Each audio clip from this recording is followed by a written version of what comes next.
Welcome to this explainer. Okay, so we're going to challenge the traditional narrative of American history today. When mapping out the beginnings of European settlement in America, our default anchors are usually the Pilgrims at Plymouth Rock or the colonists at Jamestown, right? But what if I told you the historical record actually rewrites that timeline entirely? Section 1. The True First American City. Let's dive right into this. See, before the English ever even set foot on American soil, there was already a thriving city here. We're talking stone fortresses, Catholic missions, a highly organized grid of streets. And it wasn't English at all, it was Spanish. The chronological contrast here is honestly staggering. While Jamestown was established in 1607 and Plymouth in 1620, the Spanish had a massive 42-year head start on Jamestown and a 55-year head start on the Pilgrims. We are literally looking at the first permanent European settlement in what is now the continental United States. The exact year? 1565. And this wasn't just some random, aimless expedition. On September 8, 1565, Spanish Admiral Pedro Menéndez de Avilés came ashore with 800 settlers. King Philip II of Spain didn't just send them for exploration. No, they had a very specific mission. Spain desperately needed to protect its lucrative treasure fleets navigating the Gulf Stream. But even more urgently, they needed to eliminate a growing threat just 35 miles to the north, French Huguenot colonists who had established Fort Caroline. So it was a highly strategic military move that ultimately birthed a city. So, what do you think those settlers did right after they landed? Well, they held a feast of Thanksgiving. Yep, exactly 55 years before that famous Pilgrim Harvest Festival, St. Augustine hosted what we can truly call the first Thanksgiving. As soon as they landed at the site of a large Timucuan Native American village called Saloy, they celebrated a mass of Thanksgiving led by Father Francisco Lopez. Afterward, Menéndez laid out a meal and invited the local Saloy tribe as guests. This was a huge deal, marking the very first community act of religion and Thanksgiving in a permanent North American settlement. Now, this certainly wasn't your modern Thanksgiving dinner with cranberry sauce and mashed potatoes. The core of the meal was likely a hearty Spanish cocido. Basically, that's a savory stew made of salted pork and garbanzo beans that they brought over on the ships. But it represented a true transatlantic culinary exchange right on day one. The Seminole tribe chipped in, supplementing the feast with local staples like turkey, venison, maize, beans, and squash. Section 2. An impregnable Spanish garrison. Of course, after the feast, the harsh reality really set in.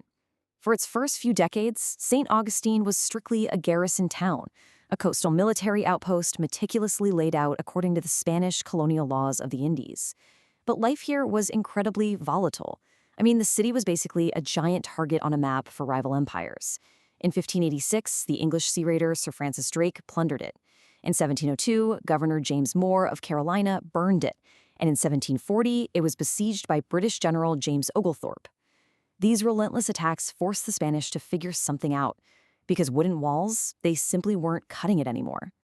To survive, they had to innovate using local geography, and this brilliantly illustrates their ingenuity. In 1672, they began building the Castillo de San Marcos out of coquina. Now, coquina is a unique local stone made entirely of compressed seashells. I know, it sounds super fragile, right? But it was actually an architectural miracle. Because it was soft and porous, it didn't shatter into deadly shrapnel when hit by cannon fire. No, it literally absorbed enemy cannonballs like a sponge. You can really see this stark contrast during the 1702 siege by English forces.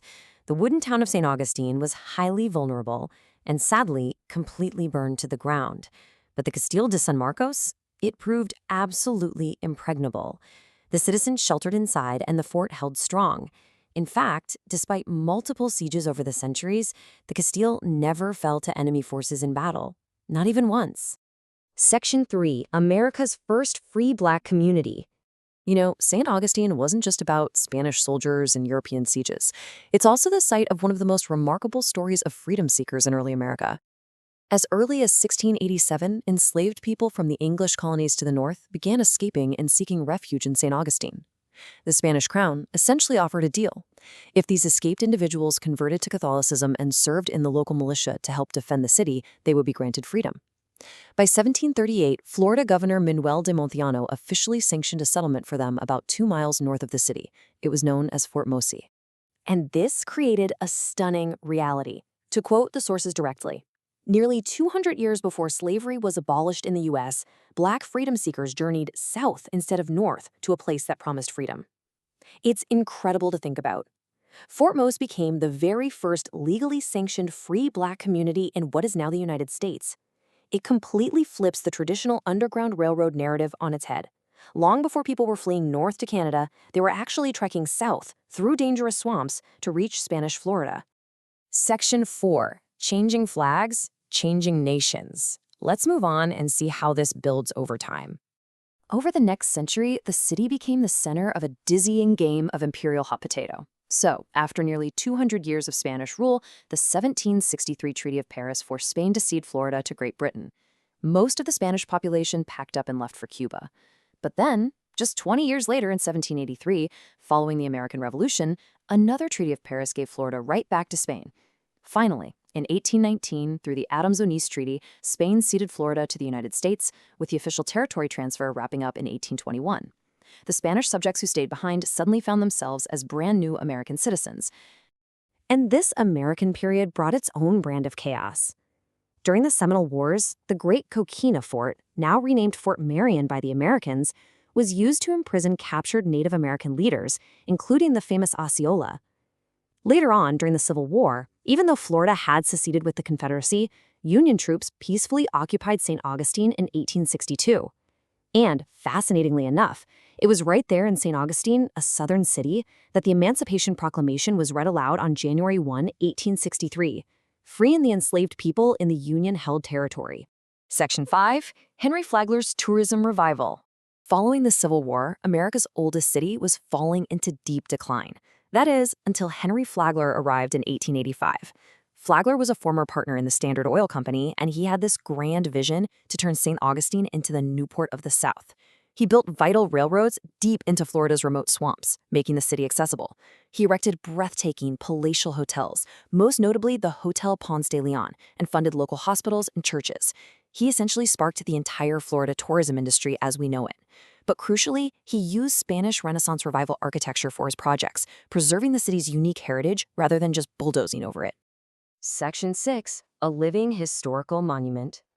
Thanks to its sturdy coquina structures and Flagler's preservation efforts, St. Augustine hasn't just survived, it has become a living, breathing historical museum. The National Park Service confirms it. St. Augustine is the oldest continuously occupied European settlement in the continental United States. When you walk its cobblestone streets today, past the oldest Catholic parish in America and colonial structures dating back to the 1700s, you are looking at a nearly 500-year collision of Spanish, African, Native American, and American cultures, all coexisting in one coastal space.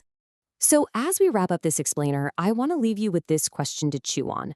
Did you know St. Augustine was older than Jamestown and Plymouth? It's amazing how a simple shift in geography can completely change our understanding of history. Our past is incredibly rich and full of surprises just waiting to be explored. Let this be an invitation to keep questioning those traditional narratives and to keep digging into the fascinating hidden histories around us. Thanks so much for joining me on this explainer, and I'll catch you on the next one.